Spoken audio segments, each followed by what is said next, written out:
স্কুলে কি বিভীষিকাই যে ছিলেন ভদ্রলোক। আমাদের অঙ্ক কষাতেন, আশ্চর্য পরিষ্কার ছিল মাথা। যেসব জটিল অঙ্ক নিয়ে আমরা ঘন্টার পর ঘন্টা পণ্ডশ্রম করেছি, একবার মাত্র তাকিয়ে দেখতেন তার দিকে, তারপরে এগিয়ে যেতেন ব্ল্যাকবোর্ডে। খসখস করে ঝড়ের গতিতে এগিয়ে চলতো তার ঘড়ি। হঠাৎ ঘড়ি ভেঙে গেলে বিরক্ত হয়ে টুকরো দুটো আমাদের দিকে ছুঁড়ে দিয়ে তৎক্ষণাৎ তুলে নিতেন আর একটি। একটু পরেই আমরা রোমাঞ্চিত হয়ে দেখতুম ছবির মতো অঙ্কটা সাজিয়ে দিয়েছেন। পৃথিবীতে যত অঙ্ক ছিল সব যেন ওর মুখস্থ, কিংবা মুখস্থ বললেও ঠিক হয় না, মনে হতো আমাদের অদৃশ্য অক্ষরে বোর্ডে আগে থেকেই কষা রয়েছে, অথচ উনি দেখতে পাচ্ছেন ঠিক, আর সঙ্গে সঙ্গে তার উপরে খুঁড়ি বুলিয়ে চলেছে। অঙ্কে যারা 100-র মধ্যে 100 পায়, ওর ভয়ে তারাই তটস্থ হয়ে থাকতো। আর আমাদের মতো যেসব অঙ্ক বিশারদের টেনে টুনেও কুড়ি উঠতে চাইতো না, তাদের অবস্থা সহজেই কল্পনা করা যেতে পারে। প্রকাণ্ড হাতের প্রচণ্ড চর খেয়ে মাথা ঘুরে যেত, কিন্তু কাঁদবার জো ছিল না। চোখে এক ফোঁটা জল দেখলেই ক্লাস ফাটিয়ে হুঙ্কার ছাড়তেন, পুরুষ মানুষ হয়ে অঙ্ক পারিস নে, তার উপরে কাঁদতে লজ্জা করে না? এখনই পা ধরে স্কুলের পুকুরে ছুঁড়ে ফেলে দেব। তা উনি পারতেন। ওর চরের জোর থেকেই আমরা তা আন্দাজ করে নিয়েছিলাম। পুরুষ মানুষ হয়ে অঙ্ক পারে না, এমন অঘটন কল্পনাও করতে পারতেন না মাস্টারমশাই। বলতেন, প্লেটোর দোরগোড়ায় কি লেখা আছে জানিস? যে অঙ্ক জানে না, এখানে তার প্রবেশ নিষেধ। স্বর্গের দরজাতেও ঠিক ওই কথাই লেখা রয়েছে। যদি সেখানে যেতে চাস, তাহলে স্বর্গের খবরটা মাস্টারমশাই কোত্থেকে জোগাড় করলেন তিনিই জানেন। প্লেটো কে, তার দরজা দিয়ে ঢুকতে না পারলে কি ক্ষতি হবে, এ নিয়ে আমরা কোনো দিন মাথা ঘামাইনি। তাছাড়া যে স্বর্গে পা দিয়েই জ্যামিতির এক্সট্রা কষতে হবে, কিংবা স্কোয়ার মেজারের অঙ্ক নিয়ে বসতে হবে, সে স্বর্গের চাইতে লক্ষ যোজন দূরে থাকাই আমরা নিরাপদ বোধ করতাম। ম্যাট্রিকুলেশনের গণ্ডি পার হয়ে অঙ্কের হাত থেকে রেহাই পেল, মাস্টারমশাইয়ের হাত থেকেও। কিন্তু অঙ্কের সেই বিভীষিকা মন থেকে গেল না। MA পাস করবার পরেও স্বপ্ন দেখেছি, পরীক্ষার লাস্ট বেল পড়ো, অথচ একটা অঙ্কও আমার মিলছে না। মাস্টারমশাই গার্ড হয়ে একবার আমার সামনে এসে দাঁড়িয়েছেন, দু চোখ দিয়ে তার আগুন ঝরছে, দাঁতে দাঁত ঘষে বলছেন, মাথার ওপর ঘুরন্ত পাখা সত্ত্বেও ঘামে নিয়ে আমি জেগে উঠেছি। মৃদু নীল আলোয় দেখছি চেনা ঘরটাকে। চোখে পড়েছে সামনে আমার পড়ার টেবিল, আমার বইয়ের স্তূপ। গভীর তৃপ্তির সঙ্গে ভেবেছি, এখন আর আমাকে স্কুলে অঙ্ক কষতে হয় না, আমি কলেজে বাংলা পড়াই। একদিন একটি পত্রিকার পক্ষ থেকে ফর্ম আসিল, আমার ছেলেবেলার গল্প শোনাতে হবে। আমি জানালুম, লেখক হিসাবে আমি নিতান্ত সামান্য ব্যক্তি, আমার ছেলেবেলার গল্পে কারো কোনো কৌতূহল নেই। তাছাড়া এমন কোনো স্মরণীয় ঘটনা ঘটেনি যে আসর করে তা লোককে শোনাতে পারি। কিন্তু কর্তৃপক্ষ ছাড়লেন না। তারা জানালেন, সাহিত্যের ইন্দ্র, চন্দ্র, মিত্র, বরুণেরা কেউ তাদের বিশেষ পাত্তা দেননি। অতএব আমি ভাবলুম, তাহলে নির্ভয়ে লিখতে পারি। ওরা নিজেরা ছাড়া ওদের কাগজের বিশেষ পাঠক নেই, সুতরাং আমার আত্মকথা কারো কাছে স্পর্ধার মতো মনে হবে না। কয়েকটি ঘরোয়া মানুষের কাছে ঘরোয়া গল্প বলবো, ওটা প্রীতির ব্যাপার, পদমর্যাদার নয়। কাগজ কলম নিয়ে বসে গেল। মনে হলো মাস্টারমশাইয়ের কথা, লিখলুম তাকে নিয়েই। ছবিটা যা ফুটলো তা খুব উজ্জ্বল নয়। লেখবার সময় কল্পনার খাত কিছু মিশিয়ে নিলুম, সেটা বলাই বাহুল্য। সেই সঙ্গে সদুপদেশও একটু বর্ষণ করেছিল। মূল কথাটা এই ছিল, অহেতুক তাড়না করে কাউকে শিক্ষা দেওয়া যায় না। গাধা পিটিয়ে ঘোড়া করতে গেলে গাধাটাই পঞ্চত্ব পায়। তার প্রমাণ আমি নিজেই। মাস্টারমশাই আমাকে এত প্রহার করেও অঙ্ক শেখাতে পারেননি, বরং যা শিখেছিলুম তাও ভুলেছি। এখন 2 আর 2 4 না 5 হয়, তাই নিজের মধ্যে সন্দেহ জাগে। পত্রিকার কর্তৃপক্ষ খুশি হয়ে আমাকে 10 টাকা দক্ষিণা দিয়ে গেছেন। মাস্টারমশাইয়ের কাছ থেকে এটুকুই আমার নগদ লাভ। তারপরে আরও অনেক দিন পার হয়ে গেল, সেই লেখার কথা ভুলে গেলুম মাস্টারমশাইকেও। বয়স বেড়েছে, বিনিদ্র রাত্রি যাপনের মতো অনেক সমস্যা এসে দেখা দিয়েছে জীবনে। বর্তমানে দাবিটা এত বেশি জোরালো যে স্মৃতির দিকে তাকাবার অবসর পর্যন্ত মেলে না। এমনই সময়ে বাংলাদেশের এক প্রান্তের একটি কলেজ থেকে ডাক এল, ওদের বার্ষিক উৎসব, অতএব আতিথ্য নিতে যেতে হবে ওখানে এবং বক্তৃতা দিতে হবে। এইসব উপলক্ষেই বিনা পয়সায় বেড়ানো যায়। তাছাড়া কলকাতা থেকে কেউ বাইরে গেলেই তার রাজোচিত সম্বর্ধনা মেলে।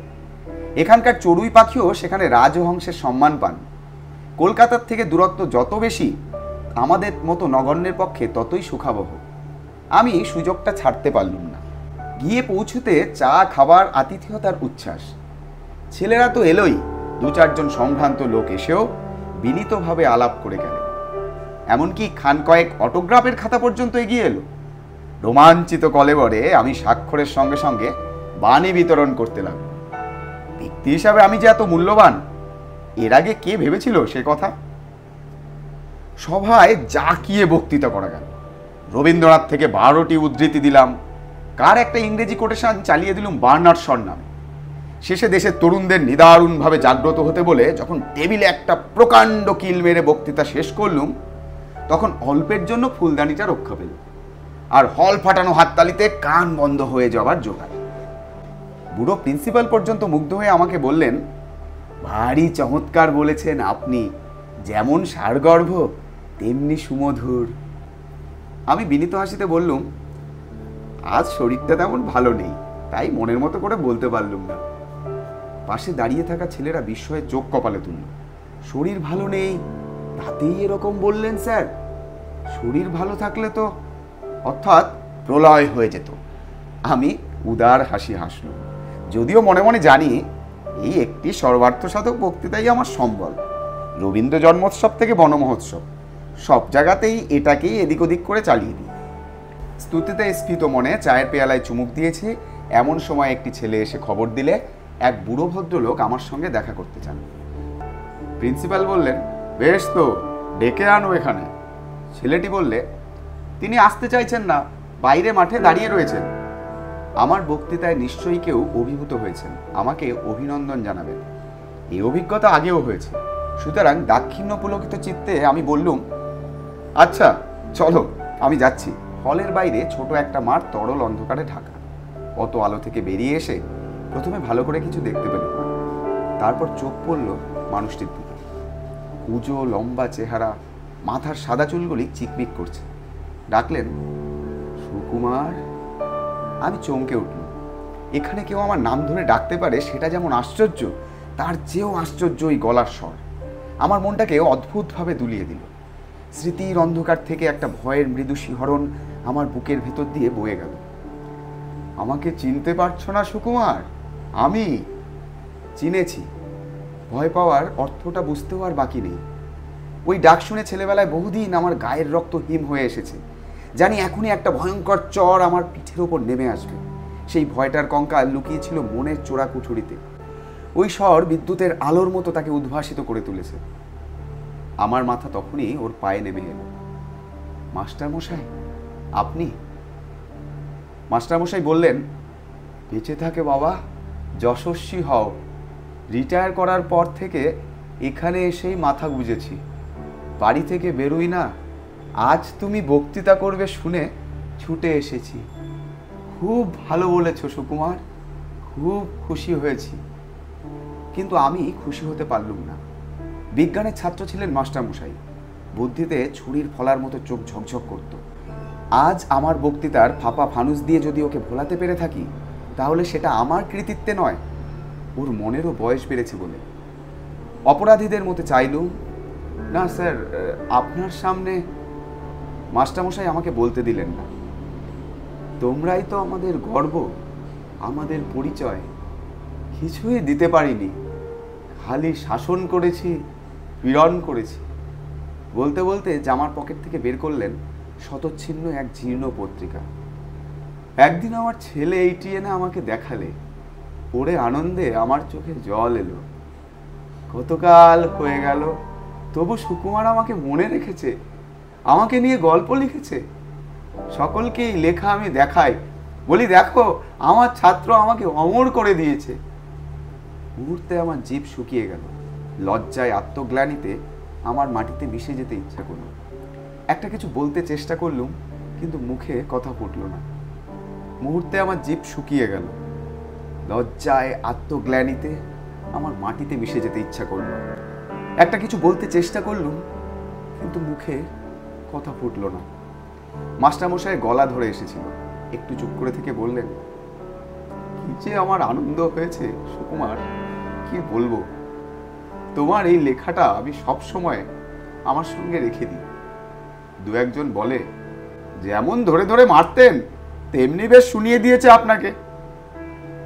আমি বলি, শোনাবে কেন, কত শ্রদ্ধা নিয়ে লিখেছে। আর সত্যিই তো, অন্যায় যদি করেই থাকি, ওরা ছাত্র, ওরা সন্তান, বড় হলে সে অন্যায় আমার শুধরে দেবে বই কি।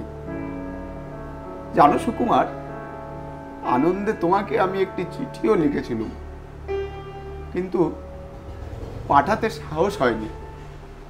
তোমরা তোমরা এখন অনেক বড় হয়ে গেছো, এখন আর বলতে পারলেন না। আবছা আলোটায় এখন অভ্যস্ত হয়ে উঠেছিল। দেখলুম মাস্টারমশাইয়ের চোখ দিয়ে জল পড়ছে। মনে হলো স্নেহ, মমতা, ক্ষমার এক মহাসমুদ্রের ধারে এসে দাঁড়িয়েছি। সেই স্নেহ কোটি মণিমাণিক্য দিয়ে যার পরিমাপ হয় না, সেই মমতা যার দাম সংসারের সব ঐশ্বর্যের চাইতেও বেশি, সেই ক্ষমা কুবেরের ভাণ্ডারকে ধরে দিয়েও যা পাওয়া যায় না। আমি তাকে 10 টাকায় বিক্রি করেছিলাম। হে অপরাধ আমি বইব কি করে? এ লজ্জা আমি কোথায় রাখবো? আজকের ভারত কথায় নারায়ণ গঙ্গোপাধ্যায়ের দাম গল্পটি আমরা তোমাদের সামনে তুলে ধরতে পেরে খুবই আনন্দিত। এত সময় তোমরা হয়তো লাইক, কমেন্ট, শেয়ার করেই দিয়েছো, তবে হ্যাঁ, সাবস্ক্রাইব করতে ভুলো না যেন। অবশ্যই সাবস্ক্রাইব বাটনটা প্রেস করো আগামীতে আরও এরকম অনেক গল্প কথা পাওয়ার জন্য। আমাদের সঙ্গে থেকো, ভালো থেকো, ধন্যবাদ।